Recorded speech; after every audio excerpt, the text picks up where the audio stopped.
YCP హయాంలో జరిగినటువంటి అవినీతి అక్రమాలు ఒక్కొక్కటిగా బయటకు వస్తున్నాయి. తాజాగా ఆడుదాం ఆంధ్ర మీద కూటమి ప్రభుత్వం వచ్చిన తర్వాత ఒక విజిలెన్స్ విచారణ ఏర్పాటు చేసింది. ఆ విజిలెన్స్ విచారణ పూర్తి చేయటంతో పాటు నాడు మంత్రిగా ఉన్నటువంటి రోజా మీద, అలాగే నాడు శాప్ ఎండీగా ఉన్నటువంటి బైరెడ్డి సిద్ధార్థ రెడ్డి మీద, వీరిద్దరి మీద కూడా క్రిమినల్ కేసులు నమోదు చేసి ఏసీబీ లేదా సిఐడి చేత పూర్తి స్థాయిలో విచారణ చేయించాలి అని చెప్పి ప్రభుత్వానికైతే సిఫారసు చేస్తూ ప్రభుత్వానికైతే తన నివేదికనైతే విజిలెన్స్ కమిటీ అయితే సమర్పించడం జరిగింది. దీంతో రేపు మాపు అంటే ప్రభుత్వం ఒక నిర్ణయం తీసుకున్న తర్వాత అయితే ఏసీబీ లేదా సిఐడి ద్వారా దీని మీద విచారణ జరగబోతున్నారు. దాదాపుగా 20 కోట్ల రూపాయలు అక్రమంగా దోచేసుకున్నట్టుగాను, ముఖ్యంగా అటు బైరెడ్డి సిద్ధార్థ రెడ్డి అనుచరులు, ఇటు రోజా అనుచరులు వారికే దోచిపెట్టినట్టుగాను విజిలెన్స్ అయితే ప్రాథమికంగా నిర్ధారణ అయితే చేసింది. దీని మీద లోతైన విచారణ చేస్తే ఇంకా ఏదైనా అవినీతి ఉంటే అది బయటపడే అవకాశం ఉంది. సో ప్రాథమికంగా అయితే 20.37 కోట్ల రూపాయలు ఆటల పేరుతో అక్రమంగా దోచుకు తిన్నారని చెప్పి ఆ కమిటీ అయితే చేసింది. రాష్ట్ర ప్రభుత్వానికి విజిలెన్స్ ఎన్ఫోర్స్మెంట్ తుది నివేదికనైతే ఇవ్వడం జరిగింది. ట్విస్ట్ ఏంటంటే దాదాపుగా 100 మందికి పైగా 124 మంది అధికారుల మీద చర్యలు తీసుకోవాలని కూడా సిఫారసు చేసింది. అంటే వీళ్ళు అంటే తందానా అన్నటువంటి అధికారులు ఎవరైతే ఉన్నారో, నిబంధనలకు విరుద్ధంగా నిధులు ఎవరైతే కేటాయించారో వారందరి మీద కూడా చర్యలు తీసుకోవాలని 124 మంది అధికారుల పేర్లను కూడా విజిలెన్స్ ఎన్ఫోర్స్మెంట్ అయితే ఇవ్వడం జరిగింది. దీనిలో ప్రధానంగా అప్పటి శాప్ ఎండీగా పనిచేసినటువంటి హర్షవర్ధన్తో పాటు హెచ్ఎం ధ్యాన్ చందు, అప్పటి ఆర్ఎండ్బి ఇప్పటి ఈఎన్సి కె వేణుగోపాల్ రెడ్డి, అలాగే అప్పటి ఎస్ఈగా ఉన్నటువంటి జయశ్రీ, శాప్ ఏవోగా ఉన్నటువంటి వ్యక్తి రామకృష్ణతో పాటు ఏడి రమణ, అలాగే సిద్ధయ్యలపై కూడా చర్యలు తీసుకోవాలన్నారు. దీంతోపాటు టెక్నికల్ కమిటీలో సభ్యులుగా ఉన్నటువంటి ఐఏఎస్ అధికారులైనటువంటి జి వాణిమోహన్, గతంలో ఎడ్యుకేషన్ కమిషనర్గా కూడా చేసింది ఆవిడ, వాణిమోహన్తో పాటు కె హర్షవర్ధన్తో పాటు ఎస్ సురేష్ కుమార్, వీళ్ళ ముగ్గురు ఐఏఎస్ అధికారుల మీద కూడా చర్యలు తీసుకోవాలని చెప్పి సిఫారసు చేయడం జరిగింది. సో రోజా కుటుంబ సన్నిహితుడికే ఈ కంపెనీ అప్పనంగా చెల్లింపులు, ప్రధానంగా ఈ దోపిడీలో ప్రధానంగా అటు బైరెడ్డి సిద్ధార్థ రెడ్డి అనుచరులకు, రోజా అనుచరులకే ఇవ్వడం జరిగింది.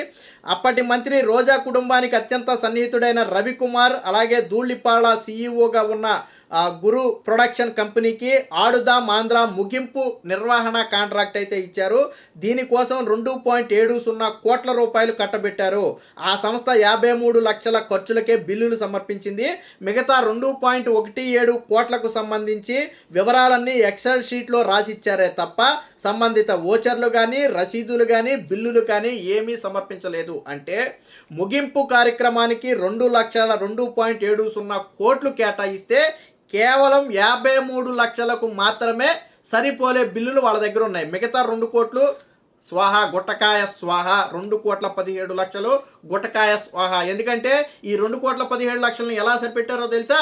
ఎక్సెల్ షీట్లో వేసారంట, దీనికింత దీనికింత దీనికింత అని. అలా ఎలా కుదురుద్ది? ఏదైనా మనం కార్యక్రమాన్ని నిర్వహించినప్పుడు సంబంధిత బిల్లులన్నీ కూడా ఇవ్వాలి, ఇచ్చిన తర్వాతే నిధులు విడుదల ఉంటుంది. కానీ ఏమీ ఇవ్వలేదు. అంటే 50 లక్షలతో పోయేదానికి 2.5 కోట్లకు పైగా, 2.70 పైగా బిల్లులు ఇచ్చారు. అంటే దాదాపు 2.20 రూపాయలు వీళ్ళు తినేశారు. సరే, ఇందులో ఎవరి వాటా ఎంత ఏంటనేది కూడా తేలాల్సి ఉందనుకో. ముగింపు వేడుకల్లో నిర్వహించాల్సిన డ్రోన్ షో రద్దయినప్పటికీ కూడా పూర్తి పేమెంట్ 65 లక్షలను గురు ప్రొడక్షన్స్కు చెల్లించారు. వాస్తవానికి ఈ ముగింపులో డ్రోన్ షో ఒకటే ఏర్పాటు చేశారు. ఆ డ్రోన్ షోకు గాను 65 లక్షల రూపాయలు ప్రభుత్వం కేటాయించింది. చివరిలో డ్రోన్ షో ఏమైంది? రద్దు అయింది. అప్పుడు ఏం చేయాలి? 65 లక్షలు ప్రభుత్వం చెల్లించకూడదు. కానీ డ్రోన్ షో వేయకపోయినా ఈ 65 లక్షల రూపాయలు చెల్లించేశారంట. ఇందులో రోజా, సిద్ధార్థ రెడ్డి దీనికి గాను సహకరించారు. అప్పటి శాప్ ఎండి రామకృష్ణ, ఏవో వెంకటరమణలు ఈ బిల్లులను ప్రాసెస్ చేయడానికి సహకరించారని చెప్పారు. ఇక బైరెడ్డి అనుచరుడిదే ప్రధాన పాత్ర. ఇంకొకటి ఏంటంటే బైరెడ్డి సిద్ధార్థ రెడ్డి ప్రధాన అనుచరుడు అప్పట్లో శాప్లో అవుట్సోర్సింగ్ ఉద్యోగిగా ఉన్నటువంటి ఐటీ కన్సల్టెంట్గా పనిచేసినటువంటి కిషోర్ బాబు. సో ఈ కుంభకోణంలో ఈ కిషోర్ బాబుది కూడా కీలక పాత్ర. ఆయనకి ఎటువంటి అర్హతలు లేకపోయినప్పటికీ టెక్నికల్ కమిటీలో ఆయన్ని సభ్యులుగా నియమించారు.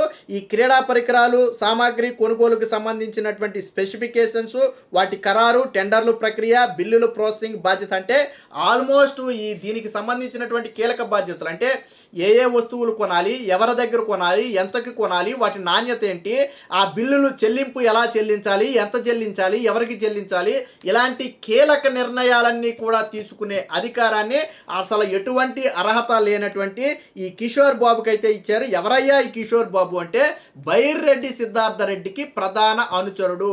ఆయన అనుచరుడు కావటమే ఈయన క్వాలిఫికేషన్ తప్ప నిజమైన క్వాలిఫికేషన్ ఏమి కూడా ఇందులో లేవు. అలాగే టెండర్ నిబంధనలు సడలించటంలో కూడా ఈ వ్యక్తి పాత్ర ఉంది. క్రీడా పరికరాలు సామాగ్రి కొనుగోలుకు సంబంధించి భారీగా లంచాలు చెల్లించారు. ఇవన్నీ సిద్ధార్థ రెడ్డికి తెలిసే జరిగినాయి అనేది ఇప్పుడు విజిలెన్స్ తన నివేదికలో ఇచ్చినటువంటి ఇది.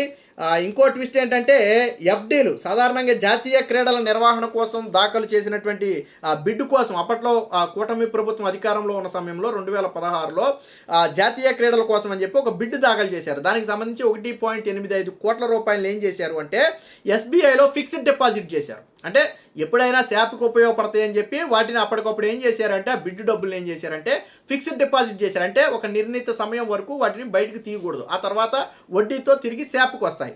అయితే ఈ ఆడుదాం ఆంధ్ర క్రీడలు నిర్వహించాలి, ఆల్రెడీ బ్యాంకులో ఎఫ్డీలో దాదాపుగా 2 కోట్ల రూపాయలు ఉన్నాయని తెలుసుకుని వీళ్ళు ఏం చేశారంటే నిబంధనలకు విరుద్ధంగా బ్యాంకు నుంచి ఆ డబ్బులు మొత్తం కూడా వెనక్కి తీసేసుకుని ఫిక్స్డ్ డిపాజిట్ని క్యాన్సిల్ చేసి వెనక్కి తీసేసుకుని ఆ మొత్తాన్ని కూడా వీళ్ళు వాడేశారు. అంటే 1 కాదు 2 కాదు, క్రీడా పరికరాలు మీరు సోషల్ మీడియాలో చూడండి. ఇప్పుడు కాదు, ఒక 3 ఏళ్ళు వెనక్కి వెళ్ళి ఆడుదామాంధ్ర కార్యక్రమాలు జరిగినప్పుడు సోషల్ మీడియాను ఒకసారి చెక్ చేయండి, న్యూస్లో కూడా వచ్చాయి. వీళ్ళు ఇచ్చినటువంటి క్రికెట్ బ్యాట్లు కావచ్చు, వాలీబాల్ కావచ్చు, అత్యంత నాసి రకమైనటువంటి వస్తువులు. టెన్నిస్ బాల్తో ఆడితే బ్యాట్ ఇరిగిపోయింది, టెన్నిస్ బాల్తో ఆడితే ఇరిగిపోయే బ్యాట్లు, వాలీబాల్ ఒక మ్యాచ్ అవ్వకుండానే పగిలిపోయేటువంటి బ్యాట్లు, షటిల్ రాకెట్లు, కాకులు అత్యంత నాసిరకం.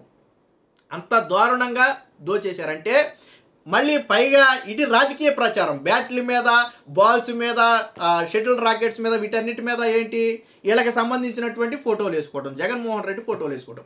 ఇటు డబ్బుకు డబ్బు తినేశారు, ఇటు పక్క రాజకీయంగా ప్రచారం కూడా చేసుకున్నారు.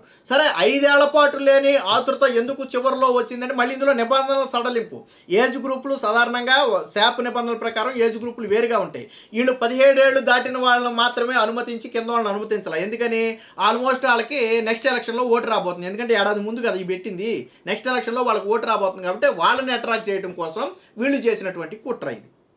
సో ఇలా మొత్తంగా ఇప్పటి వరకు విజిలెన్స్ తేల్చిన లెక్క ప్రకారం 20 కోట్ల రూపాయలైతే దోచేశారు, అవినీతి జరిగింది. దీనిలో అప్పటి మంత్రి రోజా పాత్ర, శాప్ చైర్మన్గా ఉన్నటువంటి బైర్రెడ్డి సిద్ధార్థ రెడ్డి పాత్ర, ఇద్దరి పాత్ర ఉందని చెప్పి అధికారులైతే నిర్ధారణకు వచ్చి ఏసీబీతో కానీ సిఐడితో కానీ రాష్ట్ర ప్రభుత్వం ఇన్వెస్టిగేషన్ చేయిస్తే దీనికి సంబంధించినటువంటి మరికొన్ని మూలాలు బయటకు వచ్చే అవకాశం ఉంది. వీరిద్దరి మీద కూడా ఇమీడియట్గా క్రిమినల్ కేసును నమోదు చేయాలని చెప్పి స్వయంగా విజిలెన్స్ అండ్ ఎన్ఫోర్స్మెంటే స్వయంగా ఒక నివేదికను కూడా రాష్ట్ర ప్రభుత్వానికి ఇచ్చిన నేపథ్యంలో చంద్రబాబు గారి ఆమోదం తర్వాత దీని మీద ఒక చర్య తీసుకునే అవకాశం అయితే ఉంది. మొత్తంగా వీరితో పాటు 124 మంది అధికారులు, ఈవెన్ కీలకంగా నాడు శాప్ ఎండీగా పనిచేసినటువంటి వ్యక్తులతో పాటు ఐఏఎస్ అధికారుల మీద కూడా క్రమశిక్షణ చర్యలు తీసుకోవాలి. ఈ జరిగినటువంటి స్కామ్లో వారి పాత్ర కూడా ఉంది, వారే సహకరించారు అని చెప్పి ఒక సిఫారసును అయితే చేయడం జరిగింది. మొత్తంగా రోజా మెడకు, బైర్రెడ్డి సిద్ధార్థ రెడ్డి మెడకు ఈ 20 కోట్ల రూపాయలు స్కామ్కి సంబంధించినటువంటి ఉచ్చు అయితే బలంగా బీసుకోబోతుంది అనేది మాత్రం వాస్తవం. Please subscribe to Leo news for more videos.